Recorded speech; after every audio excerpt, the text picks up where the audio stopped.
What is going on, everybody? Welcome back into TTP Sports, and I figured I'd do a recording version of this, reaction to the, Eagles' new coordinators and hires and all that stuff, just because, today, championship Sunday, both conference championships are on later today, so I just felt like it would be more, just, I guess, more better just to get this in recording fashion, get this out in the early afternoon before the games happen, so we could just all focus on the games and not have them to really worry about anything that, happening later tonight after all that stuff. So that's basically what I'm going to do. I'm going to react to, these two new coordinator hires for this Philadelphia Eagles squad and just see what I think, give opinions based on all that stuff. I'll get to the hotline at the end of it as well, get your reactions on that too.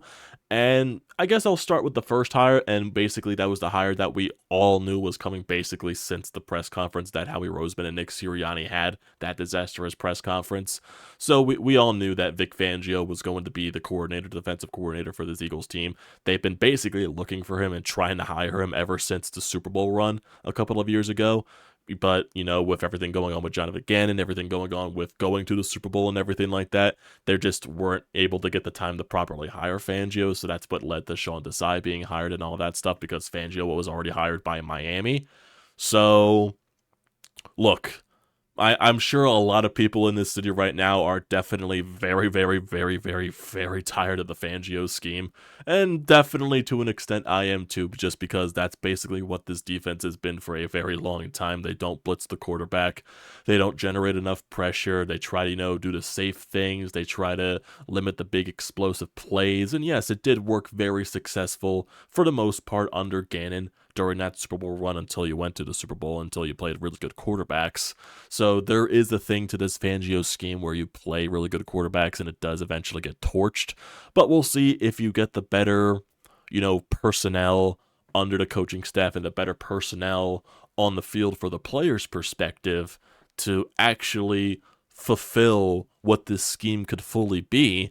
And if you're still going to run with this Fangio defensive scheme and everything like that, I do think it's probably the better idea to get the actual guy that designs the scheme instead of trying to go after his disciples and everything like that. So it's probably better, if you want to run a Vic Fangio scheme, to hire the actual guy, Vic Fangio, to be your defensive coordinator and having him, implement his word into everything, from the guy that actually makes up the scheme. And Vic Fangio has been in the league for a very long time. He's been in the league basically probably before I was born. So he's had his big share of time in the NFL, so his name is definitely going to get some respect in that locker room. His voice is going to be heard. He's going to demand respect, and maybe players are going to be better prepared, unlike what we saw a lot last season under Sean Desai and Matt Patricia. So definitely we'll probably see a more structured defense, which definitely will be a breath of fresh air, but that still depends on the additions that you make to the defensive side of the ball. What is Howie Roseman going to do during the draft? What is Howie Roseman going to do during free agency in the trade market? We really need some linebackers in this room, but we all know how freaking high Howie Roseman was on the Kobe Dean and Zach Cunningham during the presser a couple of days ago, so that really scares me. Are we going to heavily rely on the Kobe Dean, who really hasn't been able to stay healthy on the field, regardless of how good of a talent that the Kobe Dean can be? Can you really rely on a guy that just can't stay on the field? And obviously the answer should be no. So you really need to find a way to supplement the depth in the linebacking position, whether that's through the draft, whether that's through free agency, whether that's through trades, and everything like that. Maybe you can get a draft day trade to get a linebacker into this room and get a good starter in that position, so where your linebacking position doesn't get torched every single week. Look at the safety position. Maybe try to add some more youth to the outside corners to help out a James Bradbury, who most likely won't be on the team next year. That's just my honest opinion, because he shouldn't be on the team next year, because that's how bad he was. Someone to help out a Darius Slay, someone to help out an Avonte Maddox. Get some youth out there, some nice, young, talented youth. None of this Morrow stuff, maybe Kelly Ringo can help out there, but, Roby and all that stuff, like, none of those guys. Like, we need, like, actual talented youth from either high up in the first and second rounds, which most likely Howie Roseman still isn't going to do, because he's very stubborn in that same aspect about drafting corners, drafting linebackers very high in the first round. We all know what's going to happen on draft day, first day. We all know what's going to happen first round. Come to the Eagles pick, they're either going to trade up, they're either going to trade down and accumulate more draft capital, and they're going to spend whatever first round pick they get on either an offensive lineman or a defensive lineman. Most likely. Most likely. Because what had they been basically doing offensively for the offensive line for the drafts? Finding Kelce's replacement, and that was Cam Jurgens, because Kelce hand selected getting Cam Jurgens. He was the one that he said that told Howie Roseman that he should pick. And then who knows what is Lane Johnson's replacement eventually going to come? Brandon Graham's, all that crap.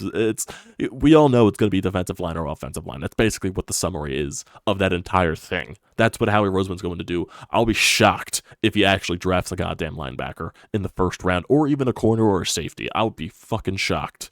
And I think Philadelphia would throw a parade if that's the case, if he actually drafts one of those positions in the first round. I would actually be genuinely, I think a lot of people would be genuinely happy if that were to be the case, but it's not going to happen. It's not going to happen because that's how stubborn Howie Roseman is in terms of those positions. He just hopes whenever he picks linebackers and safeties and corners in the later parts of the draft that they turn out to be blossoms and late bloomers and all that stuff. That's what he relies on, and I really hope he doesn't go back to that well, but it's Howie Roseman, and, that's what it is. That's what it is. So basically here with the Fangio stuff, Fangio's going to demand respect. He's going to demand order. He's going to make your players better prepared. He's going to run the scheme as best as anyone can because he's the guy that created the scheme. So there's that. It's a fine hire. It's a safe hire. It's nothing eye-popping. It's nothing, too spectacular. But it's probably what's best for this team right now in terms of the scheme they want to run. And you hire the guy that runs that scheme. So I guess in terms of that aspect, it's fine. Like I said, it's nothing too crazy. It's nothing too eye-popping and everything there. So it's fine. It's fine. It's fine. It's fine. It's fine. So it's not that crazy hire, that crazy young guy that, has this, wants to implement his things into there. He's not that young, new recruit defensive coordinator and all that. So it's a fine hire. That's what I'll say on that point. And now, basically, to what we get into, can you really call it breaking news from what happened? Because this happened late last night, and it was from Howard Eskin, surprisingly, and he was basically saying that the Eagles are getting very close to hiring Kellen Moore as their offensive coordinator. And then we know there was a bunch of all the talks about the past couple of days about, Cliff Kingsbury coming in as the OC, that he was probably the top on the Eagles list of possibly coming here to be the offensive coordinator. How is he going to implement everything with Jalen Hurts? But no, it turned out last night from that Howard Eskin report, and then it turned out to, every freaking NFL outlet, every NFL major insider then basically confirming that Kellen Moore was going to be the next offensive coordinator for the Philadelphia Eagles. So the Eagles, they get their two coordinators set out, which is probably best to get it done now when you do have a lot of top candidates out there.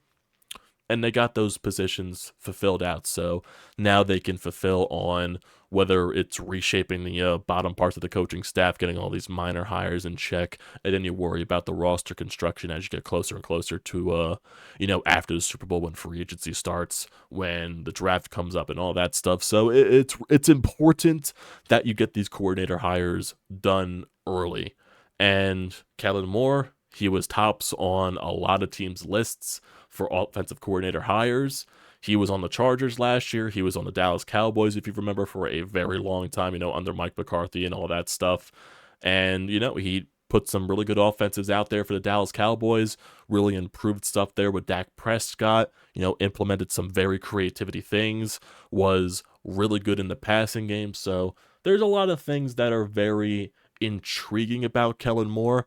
But from the first, when I heard about the hire, I was like, oh, okay, is this really the best hire for the Eagles? It wasn't, it was the same thing as Fangio, in my honest opinion, face value. When I first saw the report and everything like that, when I heard Kellen Moore, it's probably best in what you can do. But I was like, is this really the best possible hire right now for an Eagles team that wants to completely reshape their offense and try to get back to, competing for a Super Bowl? Is Kellen Moore that type of guy for the hire? So that was my face value thing there first. But then when I start reading everything, reading a bunch of, stuff from a lot of respected NFL minds around the social media landscape, a lot of people are very high on this hire for the Philadelphia Eagles. They think this can go definitely in a very good direction. They think it's probably the best possible move that they could have made on the offensive side of the ball. So I'm going to listen to these experts out there. And there's definitely some guys that I like, value their opinion more. Like, some of the major NFL insiders, they are very high on this hire for the Eagles. A lot of guys that really dive deep into, play by play and all that stuff. Like, they basically go over every single play and they post that stuff onto Twitter and everything there. I do respect those guys' opinions as well. So I'm going to be like, at this point, okay, if a lot of these people are saying that is a very good hire, Kellen Moore is a respected mind in the NFL landscape, a very good offensive mind, I'm going to give it the benefit of the doubt. That's what I'm going to do here. Giving it the benefit of the doubt, it's probably the best possible hire right now that the Eagles could have done, and they really wanted to address the coordinator position, so, hey, they did their research, they did their due diligence on the offensive side of the ball, and we'll see how it plays out, because a lot of people right now are saying this is a good hire for the Eagles, and we'll see where it goes. So I'm going to get you some opinions here from the Twitterverse about Kellen Moore, of the people that I really, trust in all their opinions and everything like that. Not from major, one of them is a major NFL following on Twitter, one of them is an Honest NFL, and one of them is part of, Bleeding Green Nation and, Edge of Philly Sports, Shane Half. So I do value these guys' opinions just because of the way that they do go by the game by game aspect and really dive deep into everything. So I really appreciate all that stuff that they do. So I'm going to go to Shane Half. So this is what his reaction. You can follow Shane Half. It's Shane Half NFL on Twitter if you guys want to follow that stuff there. So this was his post last night reacting to the Kellen Moore hire. He says that, I love the Kellen Moore hiring. He's an experienced play caller who certainly checks the fresh ideas boxes. The Chargers ranked 8th in motion rate this year, which is something the Eagles really needed to do. They did not use motion at all last year, excluding the last 5 games of the season when Justin Herbert was injured. They ranked 9th in EPA per pass and 10th in explosive pass rate. Dak Prescott was consistently good against the blitz under Moore, ranking 2nd in success rate every season from 2020 to 2022.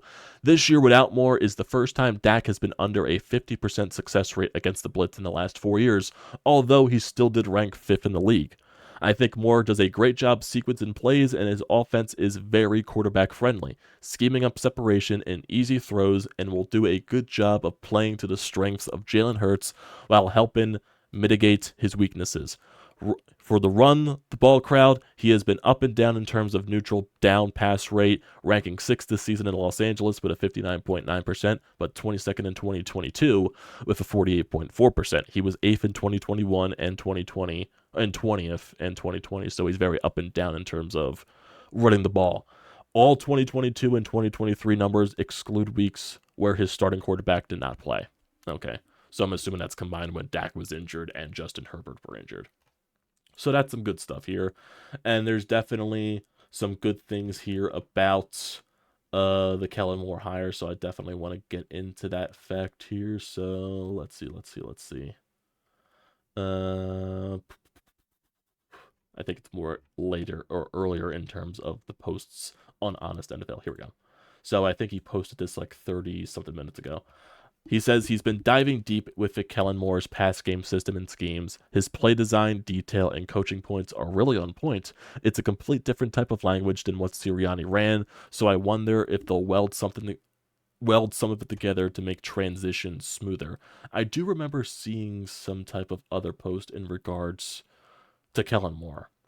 So let me see. He's posting a lot of Chargers highlights in terms of Kellen Moore's schemes, so that's definitely something interesting there.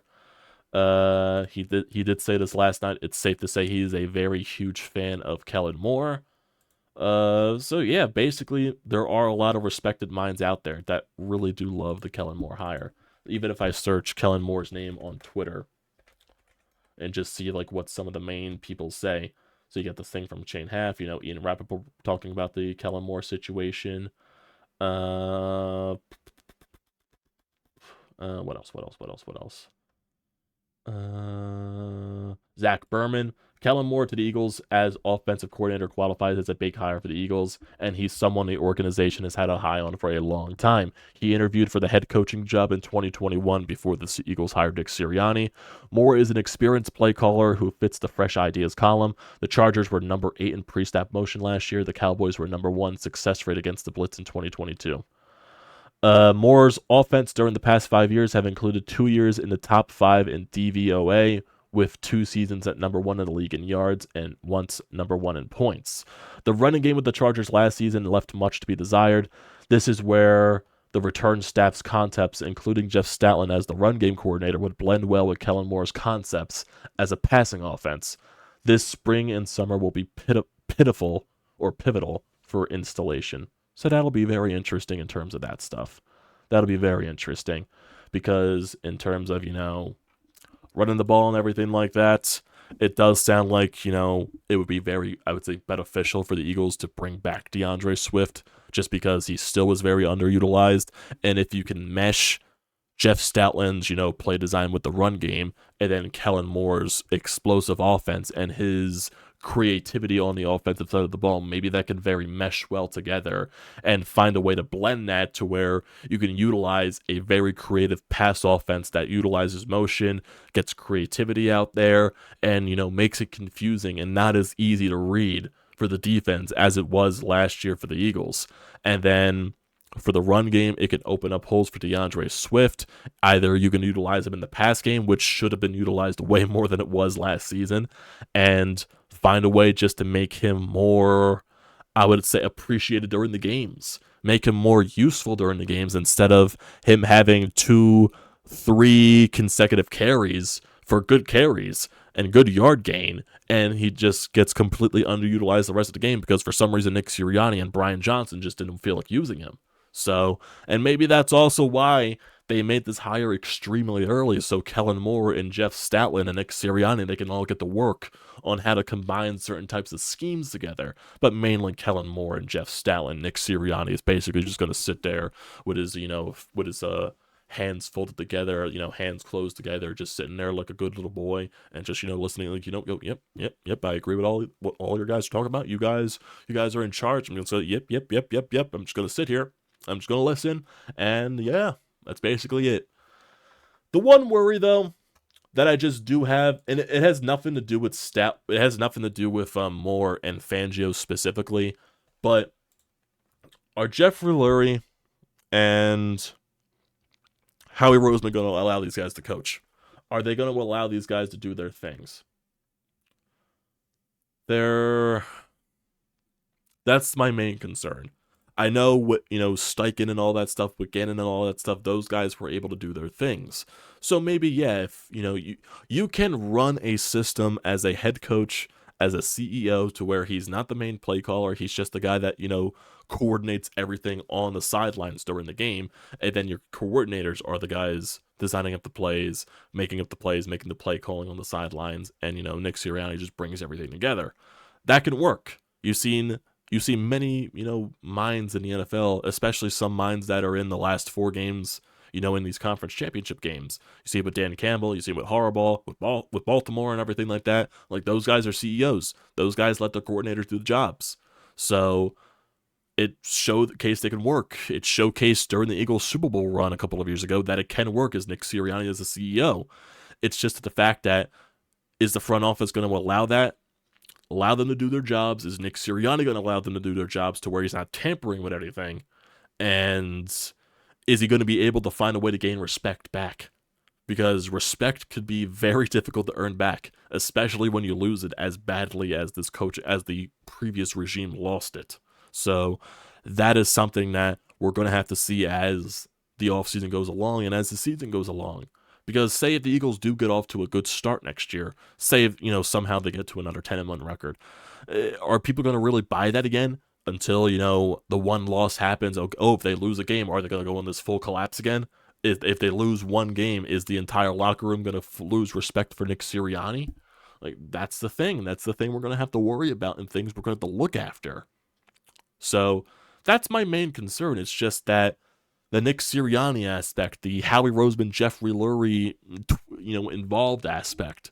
That's what concerns me. It's not the coordinator specifically, it's the main guys there that concern me. But we'll see how it happens. Let's get to Anytime Hotline here. We do have a voicemail. We do have from Sean.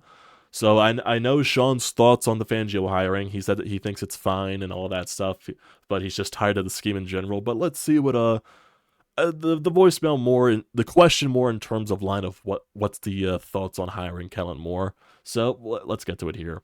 Let's get to the reaction. Sean, what do you got to say? So it looks like a done deal that both of the main coordinator positions are now filled. I think of the two, by far, Vic Fangio has the toughest road ahead of him.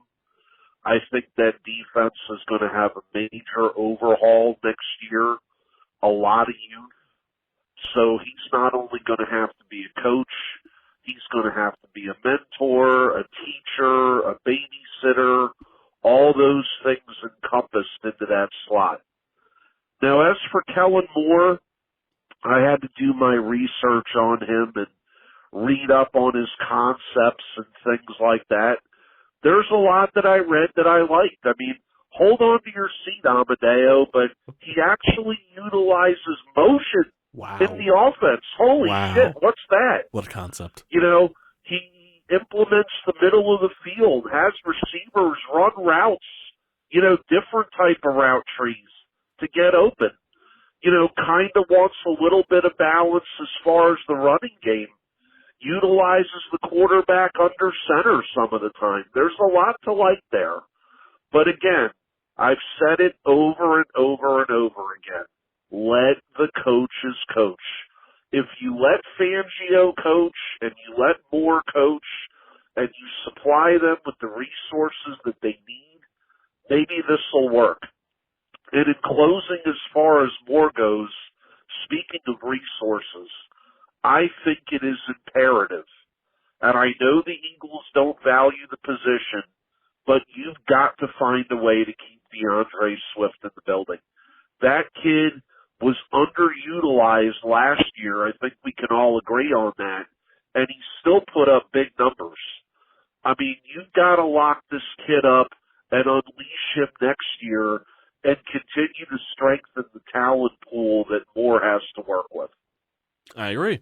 I completely agree with that sentiment.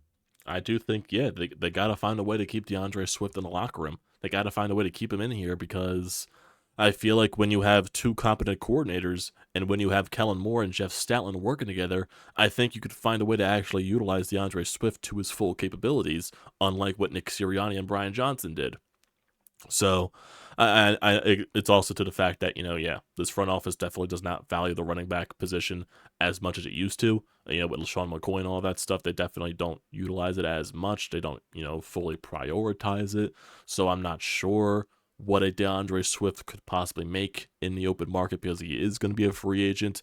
But I would like them to at least try to pursue to bring him back just because he put up good numbers and still was underutilized.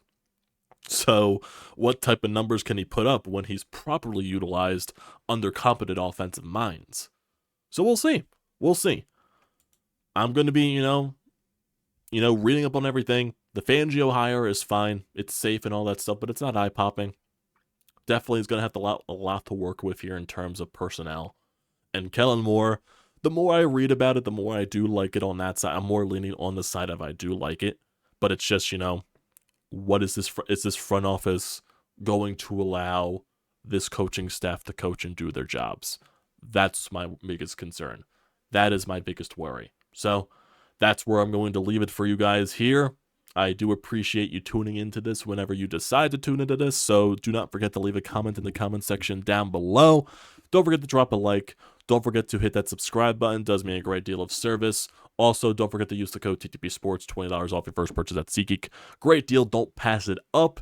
In terms of this week, it's definitely going to be very interesting just because Flyers are on their bye week plus the All-Star break. The Sixers are out on the West Coast. In terms of Eagles news, it's basically just waiting for news to pop up and everything there. And Phillies, spring training definitely is around the corner. Pitchers and catchers do report in a few weeks. If there's some Phillies news, we could talk about some Phillies news or anything like that. Maybe we just throw in a Phillies chat here for the hell of it because, nothing really much is going on this week. So definitely you'll see stuff pop up in your subscription feed. So definitely stay tuned for that. But once again, thank you guys for tuning in when you decide to. And I'll see you next time.